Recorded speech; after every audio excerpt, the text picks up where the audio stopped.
After a lot of filling and sanding and filling, this week we wrapped the car. It was our first time doing this and we learned a lot very quickly because there's quite a lot to learn and it is far from perfect, but from a distance, with your eyes shut, it looks okay. Actually, it's not too bad for a first attempt. The truth is we didn't fill and sand enough. So in some places you can see contours underneath. I'm not going to show you all the details of heating and stretching and relaxing the vinyl because there are plenty of videos on that already and we're no experts obviously, but it is very interesting and when it goes right, it's very satisfying. There wasn't a lot of choice of colour and I'm not sure about the chrome effect on this one. What do you think? Of course we managed to get some dust and grit in there as well. I guess we'd really need a clean room to do this properly, and if we had one of those then we could consider painting the car instead, but then we'd need heaters. And think of the mess and all those layers of paint, each one taking ages to dry, and then when you turn around there'd be flies stuck in it. Anything passing will get stuck in it. Postmen and leaves and sheep. Wrapping or painting? Neither way is simple, is it? In fact, we called in Will after this to help with the second half. 3 people really are better than 2 for this job because you need to keep the vinyl under tension in all directions when you're going over curves. I bet though with a lot more practice this could be pretty quick and we could do a neat job. Maybe. Anyway, after that we jacked up the car again and refitted the motorized wheel and all the extra bits. If you remember, this is a conversion kit from Yose. They provide all you need in a box so you can turn an ordinary bicycle into an e-bike. Yose Power. So there's a motor in a wheel and a big battery and display panel and charger and lots of cables and special brake levers too that incorporate motor cutoff switches. Very important.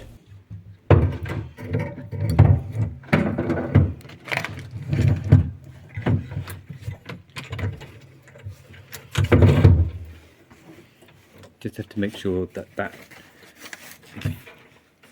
facing the right way for there's a little slot at the back of that. Oh yeah.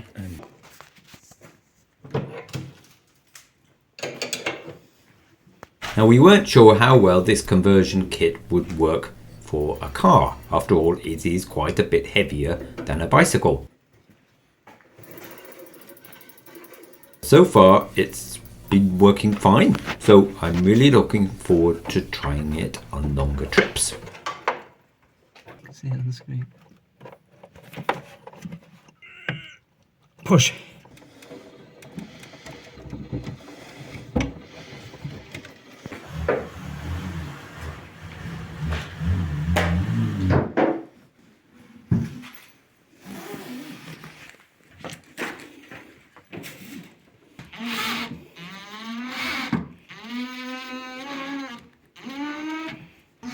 No gutter bolts were used in the making of this vehicle. That's not quite true. Oh, you got some in the steering wheel. Steering wheel. Critical safety juncture. About like that. Does that feel right? Yeah. Yeah. Got to have a bit of an angle.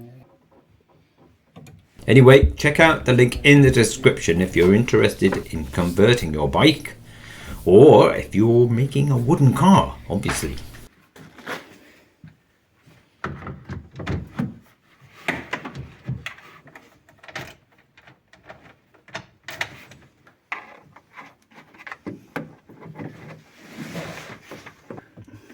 Arrows together.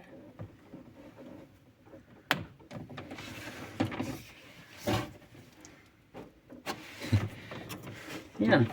It's quite a cobweb of Oh, it's upside stuff. down.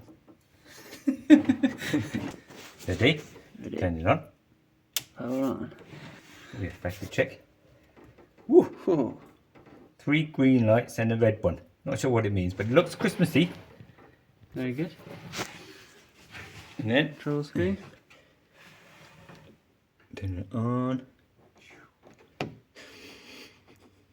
Very good. There we go. That's the fully charged symbol. Groovy. Power assistance 1. So if I move this. Ooh. Ooh, ready! Ready and raring to go! Come on! Anyway, this is what the car looks like now. Blue, basically. Very, very blue. Note the horn and the windscreen. Actually, that's just an empty frame for now because I didn't want to buy a large sheet of Perspex for lots of money when I only need a small windscreen. But I'll keep looking.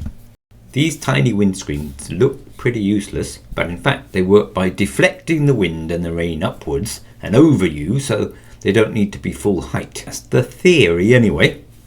The front brakes are working now.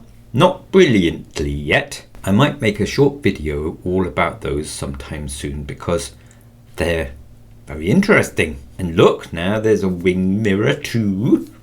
Handy. And here's my latest seat design. That might deserve a video too. So much to talk about. And indicator lights, very fancy. That's a new steering wheel too, reinforced this time because they need to be stronger than I'd thought. Note the switches for the light and a little meter for the auxiliary battery. And some smart leather trim for the step-through doorway, courtesy of Margot's belt making offcuts. Lights on. Indicator. Yep.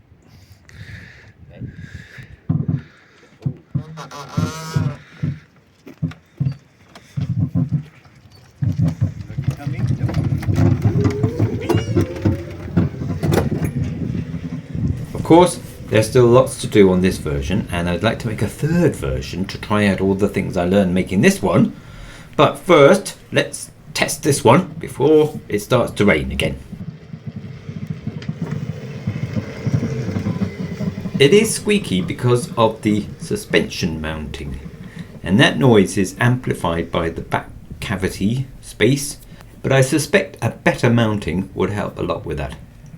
But overall, it's working well, and it is blue. It is very blue, isn't it?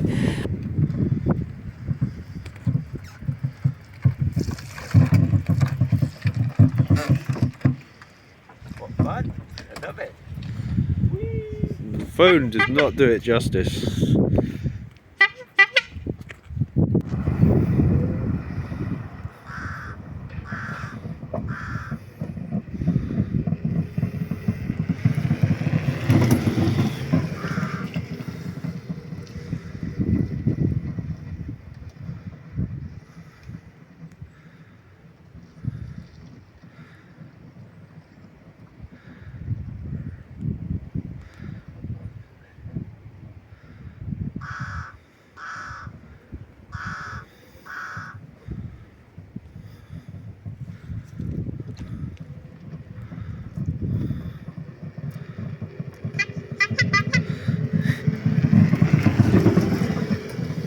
Okay, now, next step, a road trip.